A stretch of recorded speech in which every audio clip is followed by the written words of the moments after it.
Mukhang may pahayag ang pamunuan po ng Kamara de Representante, reaksyon nila sa naging pahayag ni Ombudsman Boying Rimulya. Sabi nila, wala naman, mukhang hindi imbestigahan ng Kamara ang tungkol sa umano'y violation of franchise ni Batangas 1st District Representative Leandro Libiste. Ang nagsasalita ay si House Committee on Legislative Franchise Vice Chair at siya rin pong Bataan 1st District Representative Tony Roman.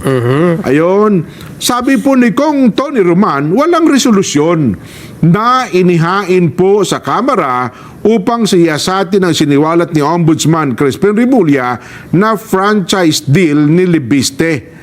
Magugultang nagkaroon na rin po kasi, nag-divest na po mula nang maging mababatas itong si Kong Lian ng kanyang share sa SP New Energy Corporation o SPNEC. Si Libiste mula daw po 2023 hanggang 2025 matapos siya manalo nga po at naging mambabatas. Ibinenta daw po ni Kong Lian ang kumpanyang ito sa MGen Renewable Energy Incorporated sa halagang 34 billion pesos.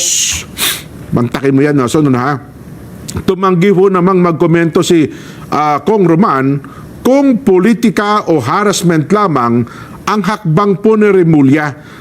Teka lang, baka ang nangyari ito na sa Kamara, wala. Wala. Baka naman ang Ombudsman. Yes.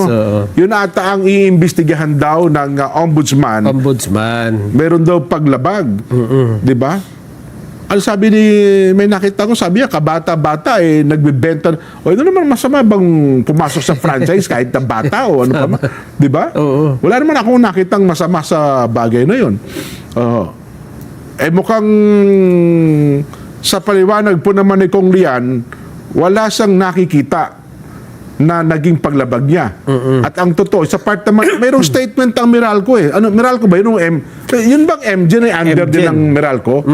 Na sila ay sinasabing Meralco Power Gen. Ayun, kaya tinawag palang Hindi ba may-ari nito? Ha? MGen? Hindi, yung sa akin kasi NGen. Gen S ako. Hindi MGen, Ano ba? Meron ka ba, Ito. Hinahanap ko yung statement nila. MGen did not acquire any share in SPBC. Ayun. Yung hindi bumili SPBC, ng anumang share. Yung bahagi. SPBC ay yung Solar para sa Bayan Corporation ni Ayun. Leandro Libiste. Hindi sila bumili.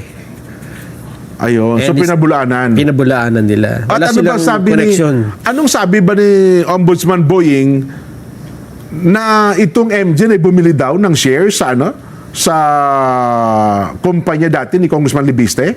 Yun ba ang paratang niya? Ni Ombudsman Boying? Hindi Ano ko sabi? alam kung anong paratang Pero ang sabi niya rito, kasi dapat, yun yung franchise, di dapat ninenegosyo yun. Yun di ba, franchise ka. Hindi mo dapat ninenegosyo. Batang-bata, binebenta mo yung franchise, wala ka bang kahihiyan?